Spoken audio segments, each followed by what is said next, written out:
অনাবিল শুভেচ্ছা, আন্তরিক ভালোবাসা। এমন একটি প্রতিষ্ঠান নিয়ে কথা বলছি যে প্রতিষ্ঠানটি সাধারণত ৮-১০টা অন্যান্য প্রতিষ্ঠানের মতো নয়। সেটি হচ্ছে নন্দিত শিল্পের জীবনের প্রতিচ্ছবি। যে ছবি কথা বলে, যে ছবি রাষ্ট্র, সমাজ, শিল্প, সংস্কৃতি তুলে ধরে। একটি ছবি কথা বলে, একটি ছবি রাষ্ট্রকে পরিবর্তন করে দেয়। সেটি হচ্ছে আমাদের আজকের প্রতিষ্ঠান হবিগঞ্জ চারুকলা একাডেমি, যেটি ২০১৯ সালে চালু করার পরে প্রয়োজনীয়তা দেখা দেয় সরকারি অনুমোদনের এবং যথারীতি বাংলাদেশ কারিগরি শিক্ষা বোর্ড থেকে সেটি art and technical institute Habiganj ২০২৩-এ আনুষ্ঠানিক স্বীকৃতি লাভ করে অনুমোদন পায়। এর যে প্রাণ পুরুষ আশিস আচার্য, এক কথায় অসাধারণ, অনন্য শৈল্পিক চিন্তার এই মানুষটি নিজের শ্রম, মেধা, ঘাম, চিন্তা, চেতনা সব কিছুকে বিনিয়োগ করেছেন এই প্রতিষ্ঠানের সাথে। উদ্দেশ্য একটাই, শিল্পের আলোয় আলোকিত হবে বাংলাদেশ। চর্চিত শিল্পগুলো মানুষকে, মানুষের জীবন বোধকে একটি উন্নততর জায়গায় নিয়ে যাবে।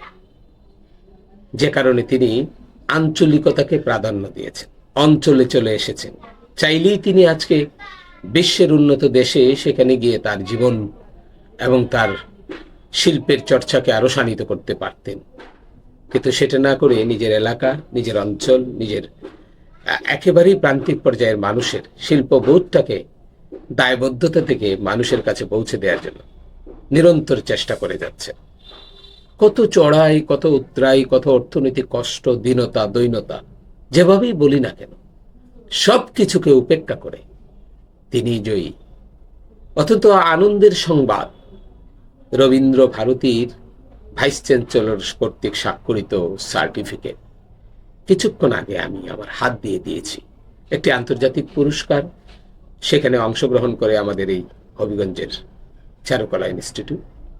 সেইখানে অংশগ্রহণ করে সারা বাংলাদেশ নয়, সারা এশিয়াতে যারা অংশগ্রহণ করে তার মাঝে ১২ জন পুরস্কৃত হয়। বাংলাদেশের মাঝে ২ জন, এই ২ জনের একজন আমার এই আশিস আচার্য শিক্ষক মহোদয়ের ছাত্র। এইখান থেকে আজকে গ্রহণ করে, যেটির স্বাক্ষরিত রবীন্দ্র ভারতীর ভাইস চ্যান্সেলরের স্বাক্ষর করা একটি সার্টিফিকেট। এটি চারটিখানা কথা নয় এবং এটি হওয়ার কথা ছিল না। আজকে আশিস আচার্য যদি নিজেকে বিনিয়োগ না করতেন, নিজের লোভ লালসাকে পিছনে ফেলে মানুষের জন্য, শিল্পের জন্য কাজ করে আজকের এই অর্জন। এটি তিনি বলছেন। তাকে যখন আমি জিজ্ঞাসা করলাম আপনি তৃপ্ত কিনা, তিনি বলেন না না, এ তো কেবল শুরু হলো, আমার স্বপ্ন তো অনেক দূর। একদিন শিল্পের আলোয় সারা পৃথিবী কেউ একজন আলোকিত মানুষ হবে, সেই এই এলাকার মানুষ, এই অঞ্চলের মানুষ। আমি সেই স্বপ্নটাই দেখছি এবং আমি মহান প্রভুর কাছে সেই প্রার্থনাই করি, এখান থেকে যেন এমন শিল্পী তৈরি হয়, তার যত রকম কষ্ট আছে সেটি লাঘব হয়ে যাবে এরকম একটি অর্জনের মধ্য দিয়ে। আসুন না শিল্পের পাশে দাঁড়াই, আমাদের আশিসদার কাছে যাই, তার পাশে দাঁড়িয়ে তাকে সহযোগিতা করি মানসিকভাবে এবং আনুষঙ্গিক অন্য প্রসঙ্গগুলোতে তার পাশে দাঁড়াই। তাহলে অবশ্যই অবশ্যই একটি অসাধারণ প্রতিষ্ঠান গড়ে উঠবে। আমার খুব ভাল লাগে একেবারেই নীরবে নিবৃতে এক শিল্পী যিনি চর্চা করে যাচ্ছেন অনবরত, কোনো প্রচার নাই, প্রকাশ নাই, বিকশিত হওয়ার কোনো চেষ্টাও নাই।